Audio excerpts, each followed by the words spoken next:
Madame, Monsieur, bonsoir. Merci de suivre votre émission.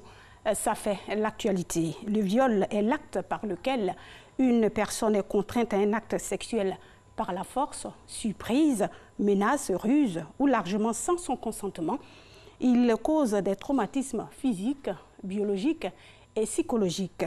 Depuis 2017, au moins un cas de viol est signalé ici en Côte d'Ivoire. Pourquoi la recrudescence des viols, surtout sur les enfants et les mineurs? Comment est-il puni?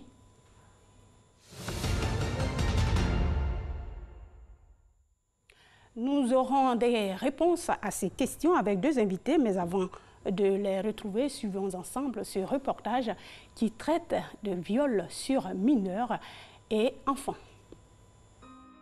Un cas de viol qui a mis en émoi toute la Côte d'Ivoire. Le viol d'une fillette de 3 ans dans la localité de Boré, non loin de la commune de Timbuktu. On vient me trouver à 23 h pour qu'on aille chercher la petite. Il faut bien que j'aille m'adresser au commissariat. Je suis allé voir les policiers. Et très tôt le matin, pour moi c'est un enlèvement. Très tôt le matin, j'ai fait les 4 compagnies de société de transport à Dimokro, croyant peut-être voir l'enfant avec le dos d'une dame pour pouvoir dire non, donne-moi mon enfant. Je m'apprêtais pour aller à l'église quand on m'appelle pour me dire non. On a retrouvé la petite en brousse, mais dans un état piteux. Amenez-la. On arrive à l'hôpital, on constate. Vraiment, c'est affreux.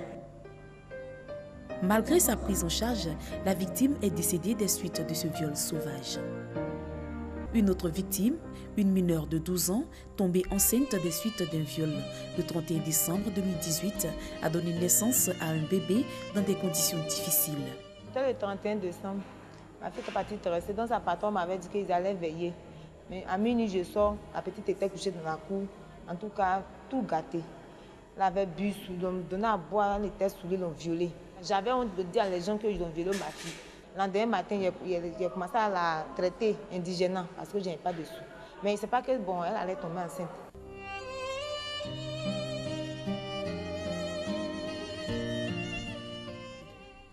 Nous avons retrouvé nos deux invités, le professeur Osei Kwaku. Il est psychologue et président du conseil d'administration de l'ONG SOS Violence, qui est spécialisé dans la prise en charge des victimes de viols.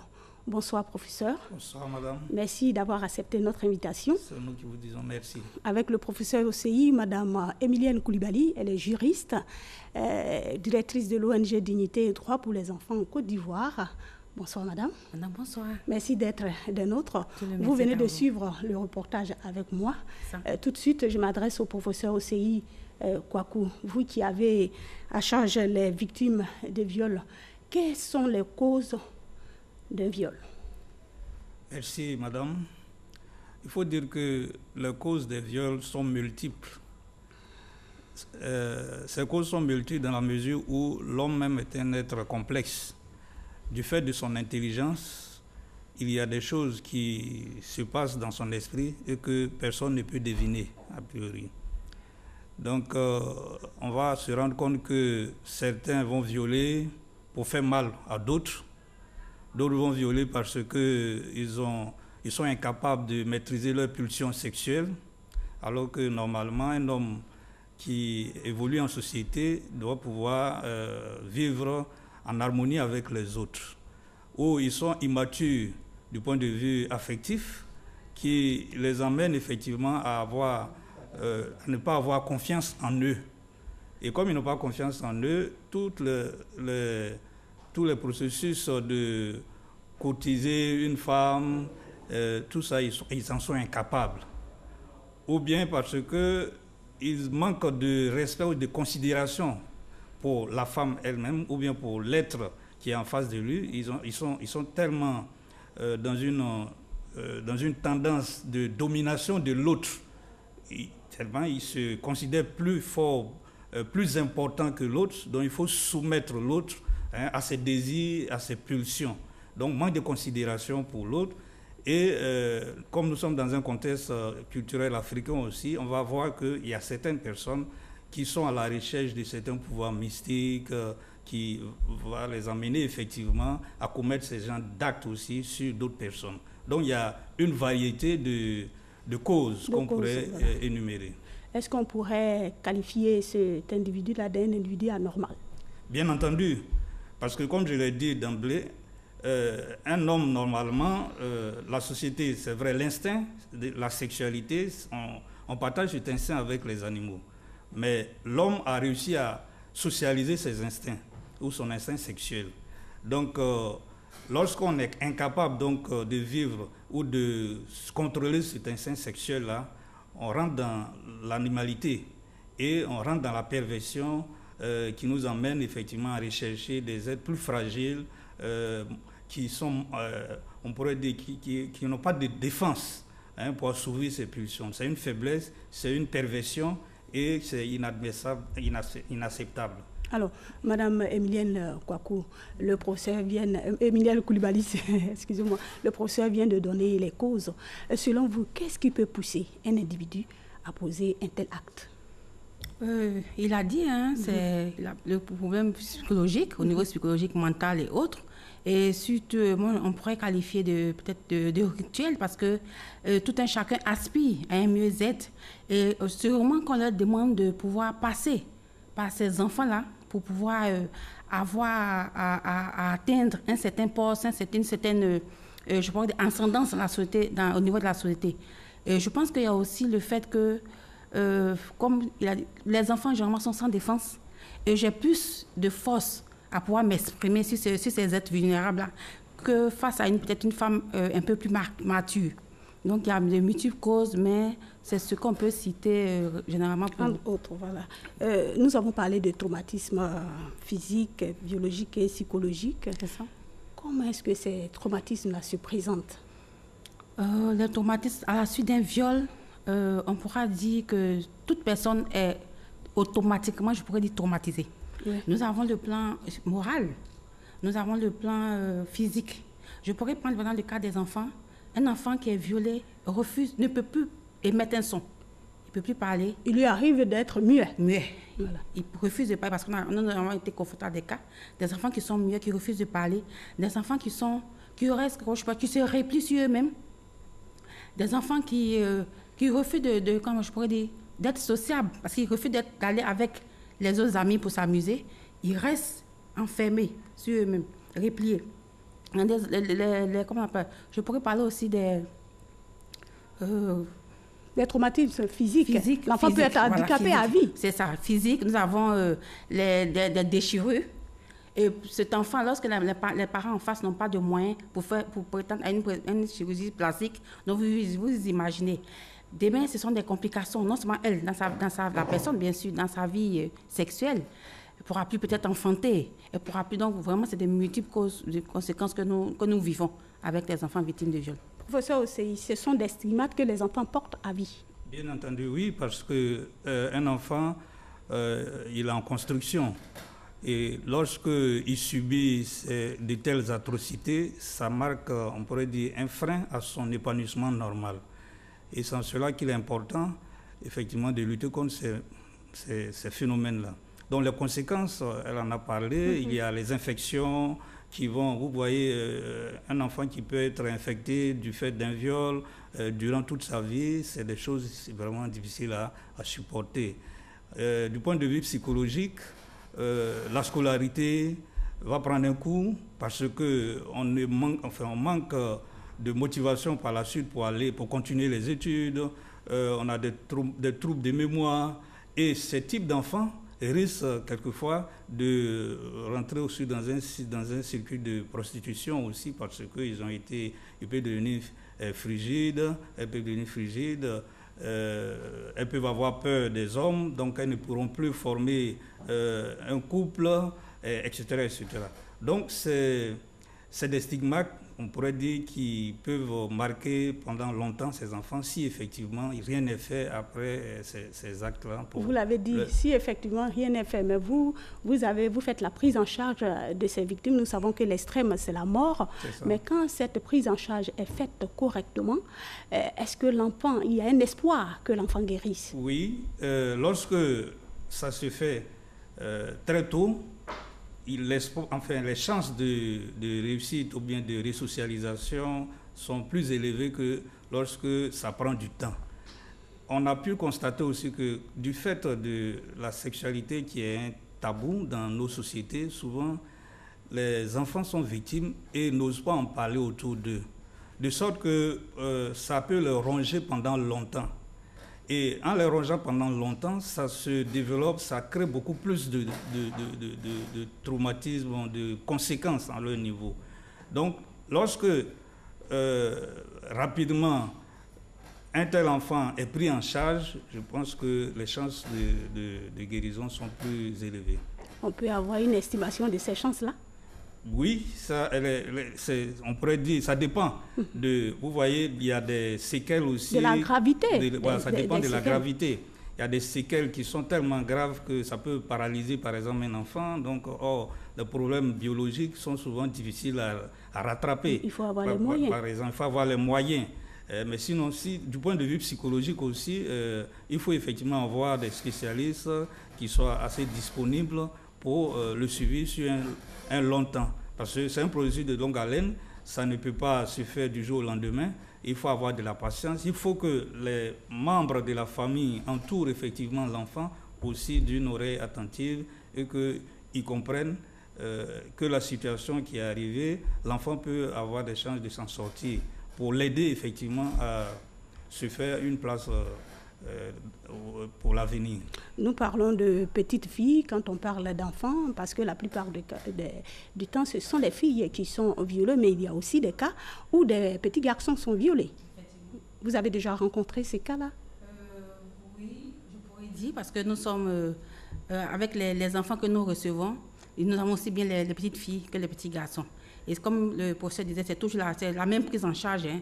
Il faut pouvoir, les entourer, surtout les écouter, les entourer et ne pas les stigmatiser. Ne pas dire non, c'est à cause de ta faute, c'est à cause de toi, pardon, c'est de ta faute, ou bien le fait aussi qu'on dise notre tenue vestimentaire. Mais les garçons, j'avoue que nous avons besoin à les entourer, beaucoup d'amour, de patience et surtout la communication. Pouvoir discuter avec ces enfants-là et la prise en charge médicale qui doit être rapide aussi, en même temps que la prise en charge psychologique. Okay. Nous allons suivre à présent le témoignage de 3 victimes de viol et poursuivre la discussion après. Ce sont des filles en général. La femme de mon papa est en voyage. Donc ce jour-là, mon papa m'a demandé comment je sors là. Il va chercher quoi dehors. C'est non, quand je suis chez mes camarades. Donc il m'a dit c'est faux que comme je suis chez les garçons. Que ces garçons-là, lui-même les garçons, qu'est-ce qu'il va chercher dehors là? Lui va me donner. Et puis c'est couché sur moi. Un jour, j'avais une inauguration de maquis ici. Il a vu un jeune, il m'a demandé, il t'a vu il y a longtemps. Donc il dit d'aller l'accompagner au peu, de aller prendre quelque chose. Et puis il va venir m'accompagner. Et ça, on est parti. On est arrivé là-bas. Il y avait deux jeunes là-bas. Ça, ils m'ont attrapé pour aller me mettre dans leur maison. Je suis partie au marché. Je suis déposé manioc là à la maison. Là. En venant à la maison, le jeune m'a attrapé. Il m'a fait du mal. C'était en pleine journée, il m'avait 11 à 14 heures. Ces 3 témoignages nous amènent à aborder la question de la répression. Nous n'allons pas faire la fine bouche. Ici, en Côte d'Ivoire, comment le viol est réprimé sur le plan judiciaire?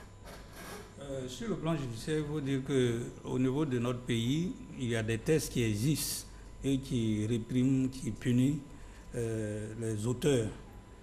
Mais encore faut-il que les populations se réfèrent donc aux autorités judiciaires et policières pour la suite juridique à apporter. Donc c'est à ce niveau-là que souvent il y a quelquefois des difficultés. Parce que je disais... nous allons arriver à cela, mais dites-nous que prévoit la loi quand il s'agit de viols sur mineurs et fillettes? Sur mineurs, c'est des situations aggravantes parce que une mineure, du point de vue de son âge, de sa fragilité, de sa vulnérabilité, donc les sanctions sont plus graves. Et quelquefois, quand ça vient même de l'entourage familial, c'est encore plus grave. Parce que tout à l'heure, ce que nous avons entendu, il y a eu un cas d'inceste par une jeune fille, enfin la mineure, qui dit qu'elle a eu des rapports donc avec son papa. Des rapports non consentis. Oui, elle a été violée par son père. Elle a été violée par son papa. Parce que, bon, voilà. Donc ça, c'est des cas assez graves. Parce que le père qui est censé sécuriser son enfant, c'est lui qui devient le bourreau de son enfant. Donc, il y a des dispositions du texte qui prévoient des différentes sanctions en fonction des circonstances qui sont considérées comme aggravantes. Voilà. Pourquoi, Madame Emilienne Coulibaly, pourquoi fallait-il requalifier le viol avant que l'auteur ne soit jugé? Je pourrais dire, bon, je vais peut-être commencer par définir le viol, parce que j'avoue que vous avez dit qu'on doit pouvoir s'exprimer. Définir le viol selon le code pénal ivoirien. Oui, c'est ce que je vais faire. Voilà. Je vais définir. Pour que chacun de nous ait une idée, peut-être qu'on va permettre à certaines personnes d'arrêter les sales besognes. Donc, constitue un viol selon le code pénal qui a été récemment institué par la Côte d'Ivoire, la loi numéro 2019-574 du 26 juin 2019. Donc, il définit, c'est une bonne chose d'ailleurs, en son article 403, qui définit le viol comme tout acte, je dis bien, de pénétration vaginale, anale ou buccale. Donc, vous convenez avec moi que ce n'est pas seulement vaginal. Non. Donc, il y a anal ou buccal, de quelque manière que ce soit à but sexuel. Et imposé à toute personne à un enfant, sans son consentement. Et je voudrais souligner aussi que même si vous avez des rapports avec un mineur âgé de 15 ans qui dit avoir consenti à l'acte, c'est considéré comme un viol.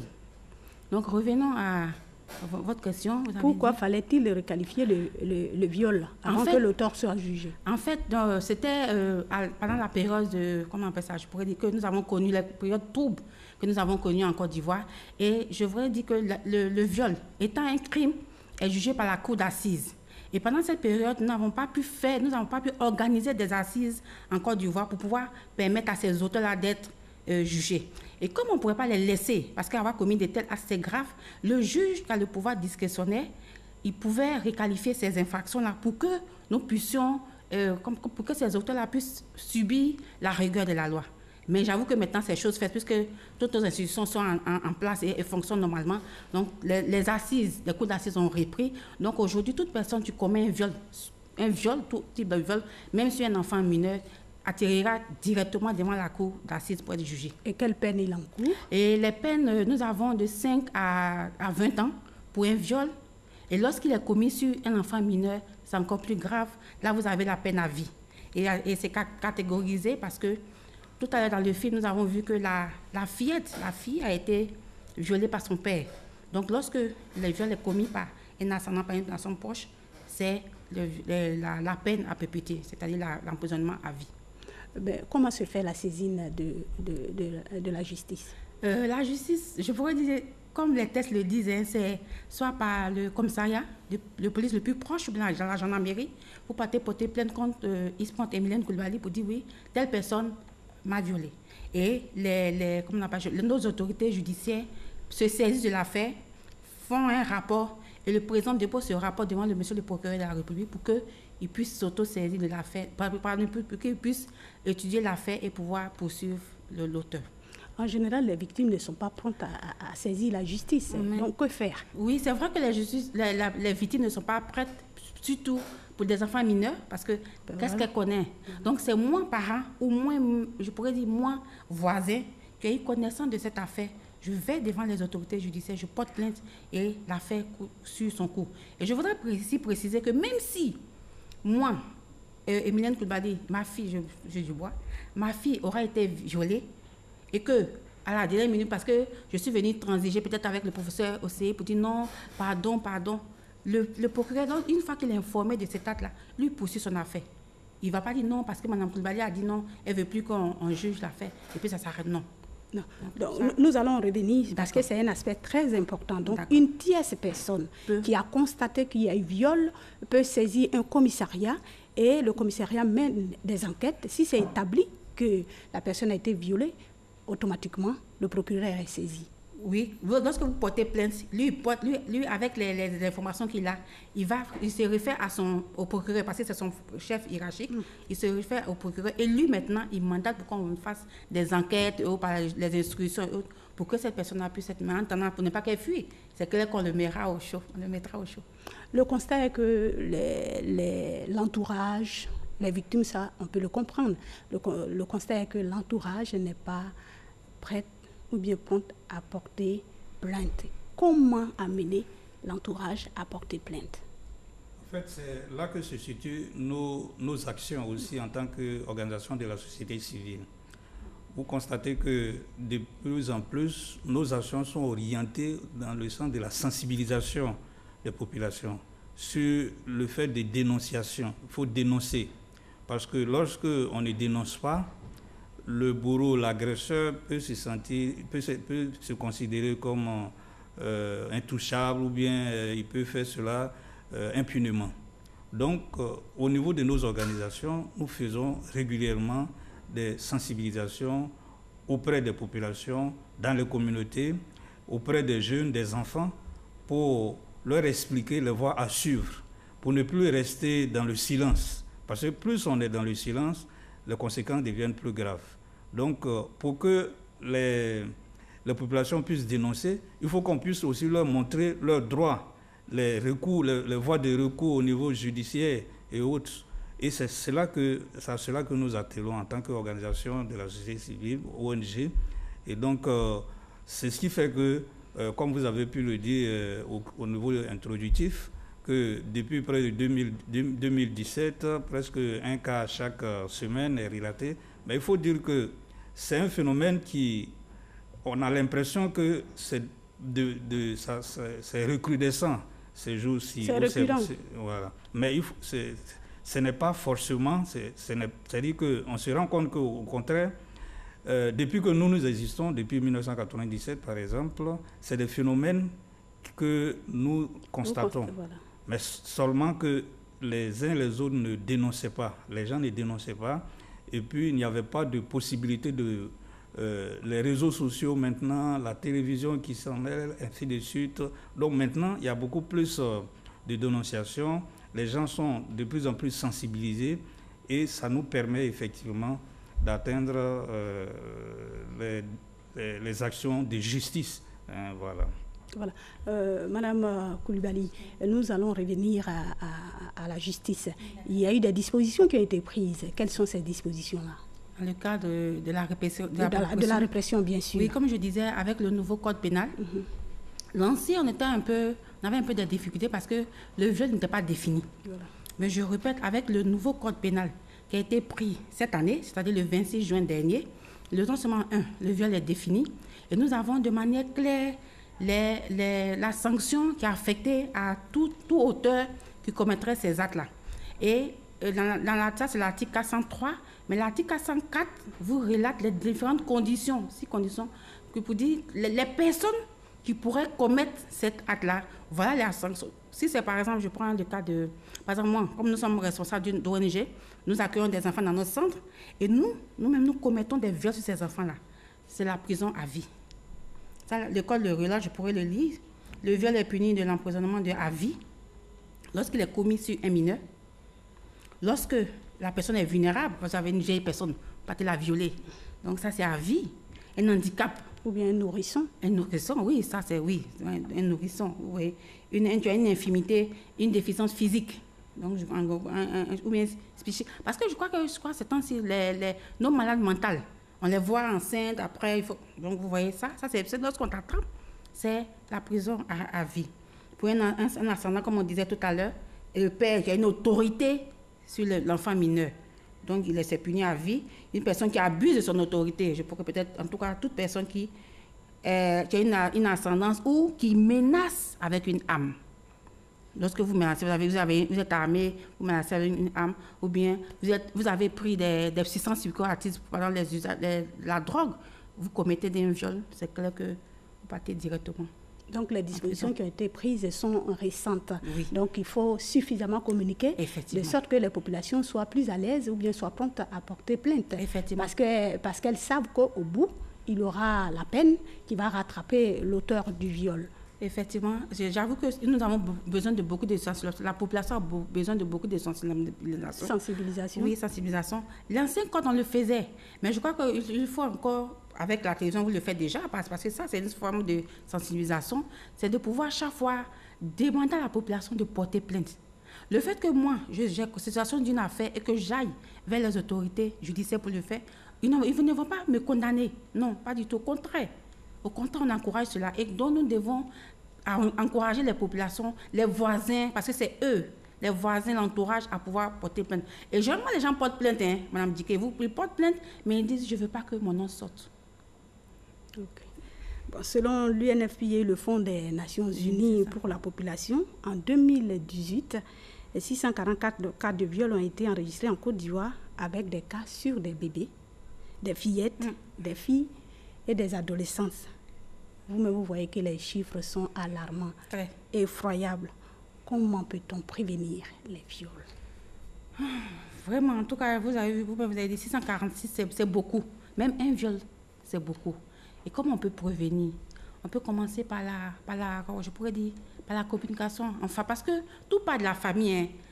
C'est vrai qu'il y a des degrés de viol, je pourrais dire. Il y a des degrés de viol, parce que le premier degré, c'est à la maison, c'est soit l'enfant, le pupille qu'on a recueilli, le père. Donc, la communication. Malheureusement, les bébés ne peuvent pas communiquer, donc ça veut dire qu'il faut plus les protéger. Peut-être partout où tu vas, tu as l'enfant au dos pour pouvoir, parce qu'on ne sait jamais. Donc, communiquer avec les enfants, leur dire que d'avoir peur, peut-être des voisins. Quand ils te disent de rentrer, d'aller acheter du bonbon, mais quoi. Non, maman m'a dit de ne pas rentrer chez toi. Donc, peut-être ça peut permettre à l'enfant, j'avoue, de pouvoir commencer à lui-même se protéger. Et puis éviter les étrangers, les personnes qu'elles ne connaissent pas. Voilà, les inconnus. Surtout. Et refuser la nourriture, parce qu'on ne sait jamais, refuser la nourriture de toute autre personne. Parce qu'en te donnant la nourriture, on attire les enfants avec ces petits. On ne mange pas dehors. On ne mange pas dehors. Voilà. Professeur Osei, quelle solution pour prévenir les viols?